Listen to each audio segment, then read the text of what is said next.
I created the ultimate guide to Subject 2. Just for you. Yes, I made a video that teaches you how to pitch Subject 2 to a real estate agent or to a seller. The perfect way to pitch Subject 2. What am I even talking about? I'm talking about creative finance in real estate. How you, yes, you can go buy a house right now by taking over somebody's mortgage. That is called Subject 2. And it's a little difficult to pitch. Like, how do you even pitch that to a real estate agent or to a seller? I will show you how. By using the tips and tricks that the great Pace Morby himself teaches you on his YouTube channel. I condensed all of it and put it into one quick video for you. Yes, Pace Morby, the guy who made Subject 2 famous, he's probably so into Subject 2 that he'll pay for his kids' college education by taking over somebody else's student loans. Okay, enough talking. I hope you enjoy the video and learn a thing or two about Subject 2.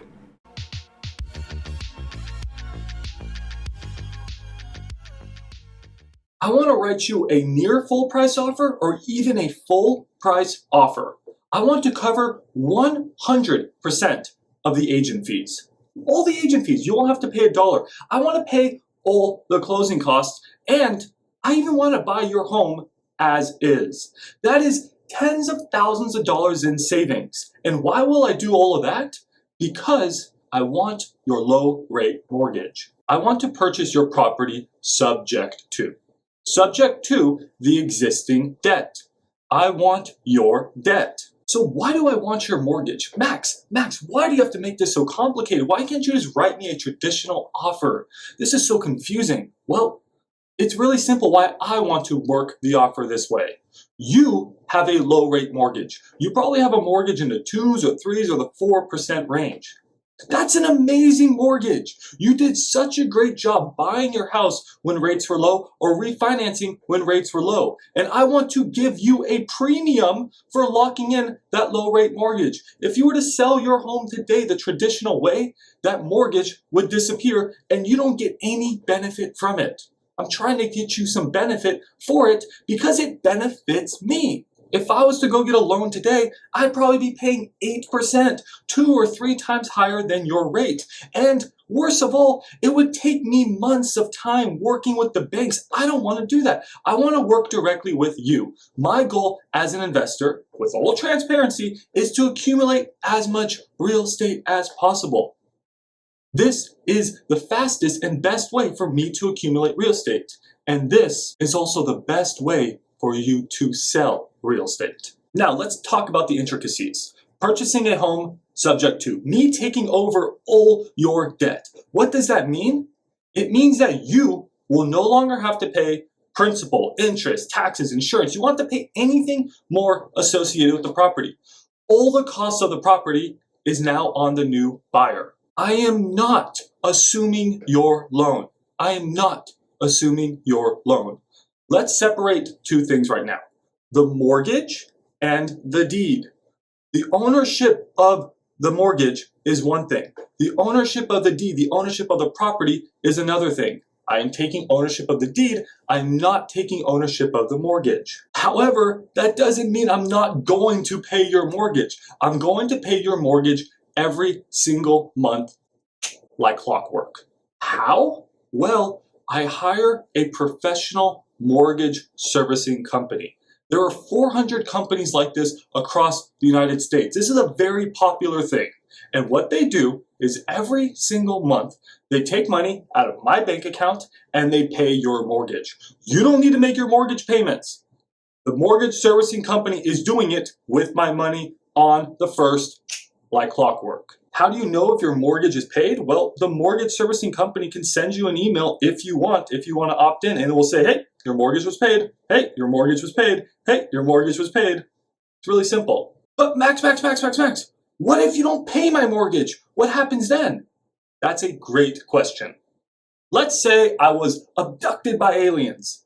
I missed the mortgage payment. I stopped paying your mortgage. What happens now? You get the home back. What happens when you stop making your current mortgage payments? The bank takes your home back, right? It's the same thing here. It's no different. Except you keep the down payment money I gave you, and you keep all the payments I made thus far. So if I stop making mortgage payments, if I am abducted by aliens, you get your house back, you keep all the down payment money, and you keep all the payments I made thus far. Okay, this is all sounding great and all, but if the mortgage is in my name, that means I'm carrying this debt, and my debt to income is now super high, and it's going to make it impossible for me to ever buy another home. I don't want to be carrying this debt for another 9 years. Okay, that's okay. That's a great concern, but let me give you the solution to that. How do you think investors are able to go and accumulate so much real estate, even by getting traditional loans from the bank? Wouldn't you think their debt is so high that they wouldn't qualify? I mean, if you have 10 properties, you have millions and millions of dollars in debt. How do they qualify? Well, underwriters, the people who are qualifying them, they're smart. And they are looking at the second portion of the debt to income equation, the income part. These investors have tenants who are paying their expenses every single month associated with the property. This is no different in this transaction. Every month, your mortgage is being paid by a third-party professional servicing company. And the underwriters, if you ever want to go get a future loan, they're going to see, oh, the seller here is not paying for the expenses every single month. A third party is, similar to a tenant, right? The third party, the servicing company, is making those payments on behalf of the seller. So this really shouldn't affect their debt to income. Now, these underwriters will need to see several payments on time every month by this servicing company. So you will need some time to elapse. But all around, in my experience, I have not seen this be a big effect to sellers who want to then go buy a future property in a few months or a few years down the road. If anything, you won't believe this, this is actually positive for your credit. What? How could it be positive? Because these payments are being made on time every single month. That will strengthen your credit. This is actually a good thing for many, many sellers. We will help you strengthen your credit by taking over your mortgage and keeping it in your name. Let me answer a few more questions. Max, are you the one buying my property? Maybe. Maybe not. I'm a real estate investor, yes, but I have a certain buy box. I only buy certain properties, and some properties may not fit my criteria. But as a licensed realtor, I know many other great investors, so maybe one of my clients will be purchasing your property. Okay, so once you or one of your clients buys my property, what happens next? What happens to my property? Well, it most likely just becomes a long-term rental. I'm going to put great tenants in there and care for your property. But what you probably really are asking is that, do you, the seller, have to worry about tenants and toilets and working on your house or fixing anything? No! You sold your house. You have no more costs associated with the property. When you got your mortgage from the bank, did you call up the bank and say, hey, my toilet's not working? No! They don't care. So you shouldn't have to care either. You will not have to deal with this property anymore once you sell it, subject to, once I take over your mortgage. Now, those are most of the questions that sellers ask me, and these are all great questions, but there's one more thing I want to address. It's the due on sale clause. You may have heard of that. What is that? It's so scary. What's the due on sale clause? On your mortgage, it states that your bank has the right, but not the obligation to call your loan due at the time of sale. So what does that mean? That means that the bank can. They can. That doesn't mean they're going to. It means they can say, hey, your entire loan balance is due because you sold your house. Okay. Let's first start off by explaining that this is a can situation. From my experience, I see about 1 in every 1,000, 0.1% of loans are called due. Now the bank is saying, hey, we noticed that the deed transferred hands. There is new ownership, so we want our loan balance. You usually call them up. You explain, hey, I purchased a property subject to. 90% of them are like, oh, that's cool. Yeah, we don't care. As long as we're getting our payments every single month, we don't want to take this home back. You know, that's not what we want. So just keep making the payments. Thank you. So, you know, what are we at? 1 in every 10,000 transactions are actually not called due. But let's say that you're 1 in the 10,000 and the bank's like, no, I want all the money right now. What happens? You don't have to worry about it. The thing is, you don't have to worry about it. That responsibility falls on the new buyer. That falls on me. That falls on my clients. We will have to either take our cash and pay off the loan, or we will have to just get a new loan. It's that simple. It's not something to fear. The due on sale clause is not something to be too worried about. That should answer most, if not all, your questions about me or my client taking over your mortgage. I know this is not traditional, but after I explained it in this video, I hope that helped make a little bit more sense. You are selling your home, and what you're experiencing right now is that your home is not selling as quickly and for the price that you thought. You don't need to take my offer. I am not here to push it on you. What I'm doing is giving you an alternative solution, a creative solution. If you don't take my offer, that's okay. You can wait. Who knows when you'll sell your house, but you can wait to sell your house and you'll see what somebody offers you. It's probably not going to be for around your full price. What I am offering you is to pay 100% of the agent commissions. That's a lot of money saved in your pocket. I will pay all the closing costs. That's thousands and thousands of dollars saved in your pocket. I'll buy your home as is. I'm not going to nitpick about little things like most buyers. That's so annoying. And I will pay near or your full asking price. And I'll do it right now. I'll write your offer right now. That's the difference. Yes, my solution is a little bit more creative, but it is here for you if you want it. Max, this all sounds too good to be true. Is this even legal? Yes, it's very legal. Investors do this all around the country hundreds of times per day. This is very, very popular. You may have not heard about it, but that doesn't mean that it's not popular. And again, you don't have to trust me. Have your attorney review all the documents. Have your attorney review everything. I'll speak with your attorney. We can have our attorneys talk to each other. That's okay. I want you to feel 100% confident in this solution. Okay, this is all sounding good, but what do the contracts look like? Well, I'm a real estate agent. We use the standard promulgated forms by TREC. And I'm going to use the same offer contract that any other real estate agent will use.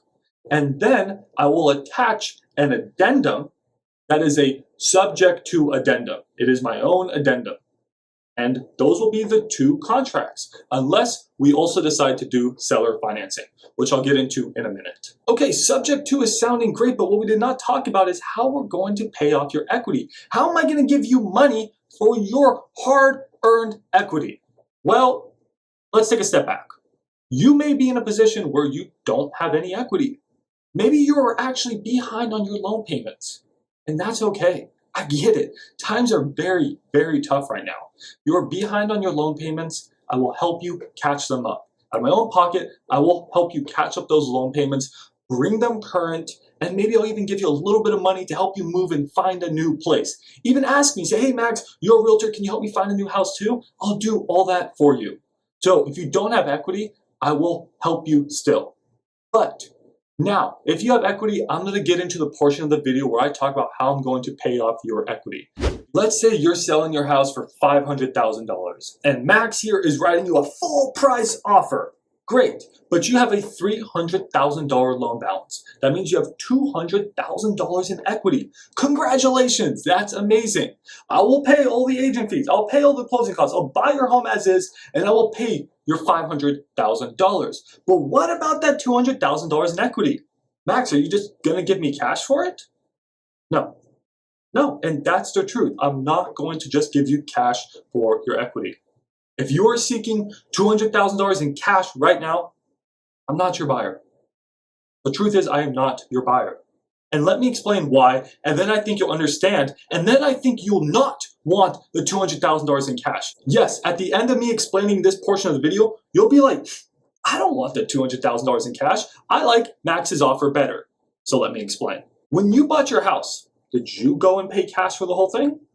No, you got a mortgage, right? I want to do the same thing. I don't want to just go and use up all my cash on one property. Like I said earlier in this video, my goal is to accumulate as much real estate as possible. And if I spend all my cash in one place, I won't be able to buy as lot of real estate. But that doesn't mean I'm not paying you for your $200,000. It actually means I'm going to pay you more than $200,000. I'm going to pay you more than you have in equity. But I'm going to pay you over time. Just like how you, when you got a mortgage, you're paying the bank over time, but you're actually paying them much more than the value of your property. I'm doing the same thing to you. I will pay you much more, but over time in monthly installment payments. Now, why? Why would you want that? Well, let's be honest here. I don't want you to take this as an insult, but you are at the bottom of the totem pole right now. Imagine a totem pole. You're at the bottom because you're a landlord.